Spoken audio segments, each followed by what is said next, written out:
पवन, मुझे बहुत डर लग रहा है। हमने अपनी मर्जी से शादी कर ली। कहीं इस वजह से तुम्हारे घर वाले मुझसे नाराज तो नहीं होंगे, मेरे चाचा चाची की तरह। कहीं वो भी हमें दरवाजे के बाहर से ही ना लौटा दें। क्या वो मुझे अपनाएंगे? मेरी माँ नहीं है, पापा को मेरे लिए वक्त नहीं मिलता था। चाचा चाची ने ही मुझे पाल पोस कर बड़ा किया। मेरा सपना था कि जब मैं शादी करूंगी तो ससुराल को अपना घर और सास ससुर को अपने माँ पापा बनाऊंगी। क्या मेरा ये सपना सच होगा? सुरभि अपने प्रेमी व पति पवन से कहती है। पवन बोला, अरे क्यों नहीं अपनाएंगे? तुम इतनी अच्छी हो कि तुम्हें तो कोई भी अपना लेगा। मैंने देखा है, तुम गैरों की मदद के समय भी कभी पीछे नहीं हटती हो। फिर अब मेरे घर वाले तो तुम्हारे अपने घर वाले हुए। तुम डरो मत, और तुम्हारे पापा और चाचा चाची को भी हम मना लेंगे। अब चलो भी। इतना कहकर पवन ने अपने घर के दरवाजे पर दस्तक दी। पवन और सुरभि के गले में वरमाला और सुरभि की मांग में सिंदूर देखकर पवन की मां कल्याणी जी बहुत नाराज हुई और सुरभि को खरी खोटी सुनाने लगी। इस लड़की ने मेरे बेटे को फंसा लिया होगा, वरना मेरा बेटा तो ऐसा ना था। पवन बोला, नहीं माँ, सुरभि ने कुछ नहीं किया है।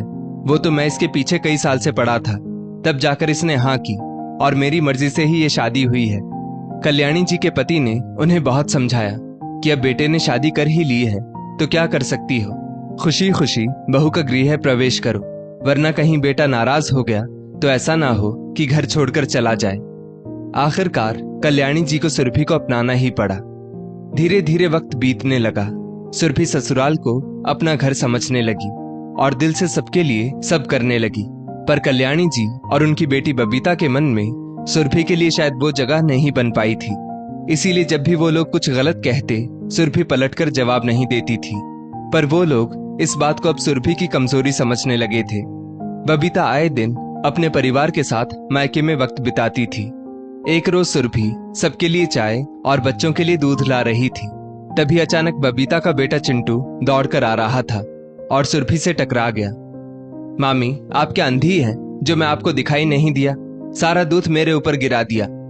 सुरभि बोली, चिंटू बेटा, दौड़ते हुए तुम आए थे, मैं तो ध्यान से ही चल रही थी, और कोई बात नहीं, दूध उतना गर्म नहीं था। जाओ कपड़े बदल लो। चिंटू बोला, मामी, मैं गलत नहीं कह रहा, बल्कि आप झूठ बोल रही हैं। झूठ बोलना तो आपका काम है, मेरा नहीं। सब बोलते हैं आप झूठी हो। झूठ बोलकर आपने मामा को फंसा लिया था। चिंटू, सुरभि ने कुछ जोर से कहा। तभी कल्याणी जी वहां आई और बोली, क्या हुआ? क्यों मेरे नाती पर इस तरह से चिल्ला रही हो? तुम्हारा कोई हक नहीं मेरे घर के बच्चों से इस तरह से बात करने का, समझी? सुरभि बोली, मम्मी जी,